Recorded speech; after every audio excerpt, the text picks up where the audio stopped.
નમસ્કાર દર્શક મિત્રો, જનઅર્પણ ન્યૂઝમાં આપણું સ્વાગત છે। આવો સાંભળીએ આજના મુખ્ય સમાચાર।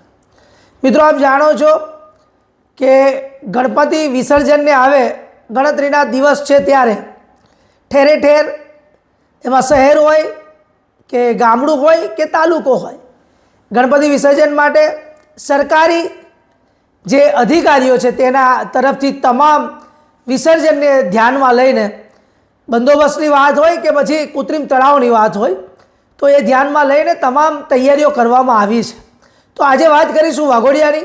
વાઘોડિયાના મામલતદાર જે વહીવટી ચાર્જના એવા હિતેન્દ્રસિંહ ગોહિલ દ્વારા જણાવવામાં આવ્યું કે વાઘોડિયામાં સર્વપ્રથમ કૃત્રિમ તળાવની રચના કરવામાં આવી છે અને આ કૃત્રિમ તળાવની રચના ગોહિલે જણાવ્યું હતું કે એટલા માટે કરવામાં આવી છે કે વાઘોડિયાના નગરજનો, ખાસ કરીને વાઘોડિયા શહેરની વાત કરવામાં આવે તો એની આજુબાજુમાં જે નદીઓ છે, દેવ નદી હોય, પછી એની આગળની જે બીજી જગ્યાઓ પર જઈને વિસર્જન કરવા માટે લોકો જાય ત્યારે બહેનો અને માતાઓ ન જઈ શકતી હોય તેનું ધ્યાન રાખીને હિતેન્દ્રસિંહ ગોહિલે શંકર પેકેજિંગની પાછળ, હું તમને એડ્રેસ આપી દઉં છું કે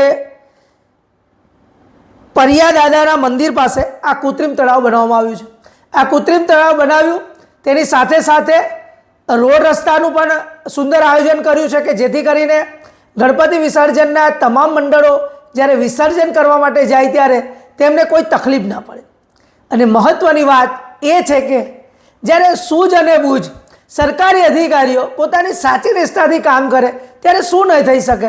એમની પાસે બધું જ છે, કારણ કે એ પોતે ત્યાં પાવરમાં છે, માટે એમને તળાવની અંદર કોઈ અનિશ્ચય બનાવ ન બને તેના માટે 7 તરવૈયાઓ, બોટની વ્યવસ્થાઓ અને એ પોતે ત્યાં હાજર રહેવાના છે।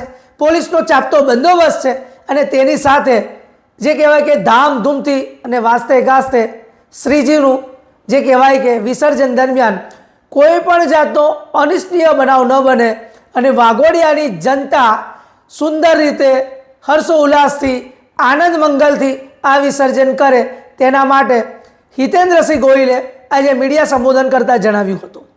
અને દર્શક મિત્રો, વાઘોડિયાની વાત કરીએ તો આ એ જ હિતેન્દ્રસિંહ ગોહિલ મામલતદાર છે જ્યારે પૂરની પરિસ્થિતિઓમાં પોતાની કમર ઉપરના પાણીમાં જઈને ઘરે ઘરે જે લોકોને તકલીફ હતી સ્થળાંતર કરવાની વાત કરવામાં આવે કે પછી ફૂડ પેકેટની વાત કરવામાં આવે, એમની જે કંઈક મેડિસિનની વાત કરવામાં આવે, આ તમામ વસ્તુનું પોતે ધ્યાન રાખીને, અને મહત્ત્વની બાબત એ છે કે જ્યારે જુઓ ત્યારે 108ની જેમ આ મામલતદાર સાહેબ પોતાની પ્રજાની સેવા માટે હાજર છે।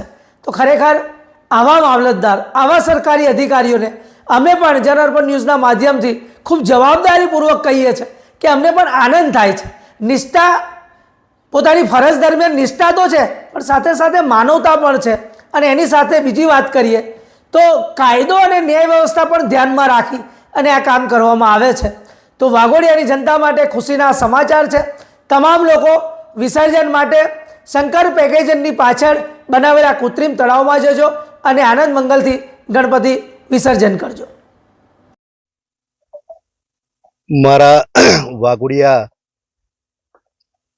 તાલુકાના, વાઘોડિયા નગરપાલિકા વિસ્તારના અને વાઘોડિયા ગામના તમામ ગણપતિ આયોજકોને મારી એક નમ્ર વિનંતી છે કે તમારી માંગણી મુજબ તમારી ચિંતા કરીને આપણે વાઘોડિયા જીઆઈડીસીમાં પારિયાદેવ દાદાના ત્યાં આપણે એક તળાવ, કૃત્રિમ તળાવ બનાવેલું છે। જે તળાવમાં આપણા જેટલા પણ ગણપતિ આયોજકો છે એમને મારી એક નમ્ર વિનંતી છે કે તમામ ગણપતિ અત્રે જ વિસર્જન થાય એવી મારી તમામ ગામ લોકોને, ગણપતિના આયોજકોને મારી નમ્ર વિનંતી છે।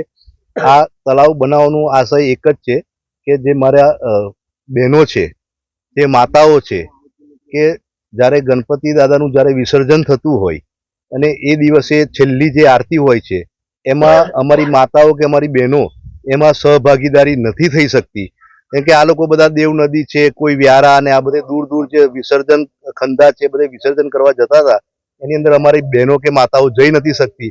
એટલે આ વખત અમે તળાવ અમારા વાઘોડિયામાં જ બનાવેલું છે કે જ્યાં મારી બહેનો કે મારી માતાઓ છેલ્લે જ્યારે વિદાય થતા હોય ગણપતિ દાદા, અને એનામાં એની છેલ્લી આરતીનો પણ એ લોકો લાભ લઈ શકે એ આશયથી આપણે આ કૃત્રિમ તળાવ બનાવવામાં આવેલું છે.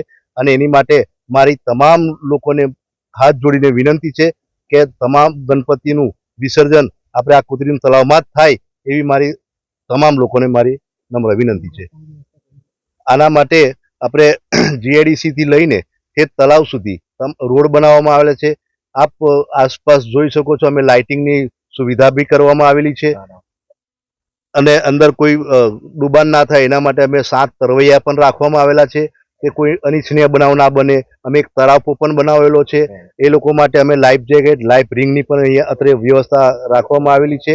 અને એની પર સંપૂર્ણ દેખરેખ રાખવા માટે હું જાતે અહીંયા આગળ રોજે રોજ વિઝિટ કરું છું. Thank you.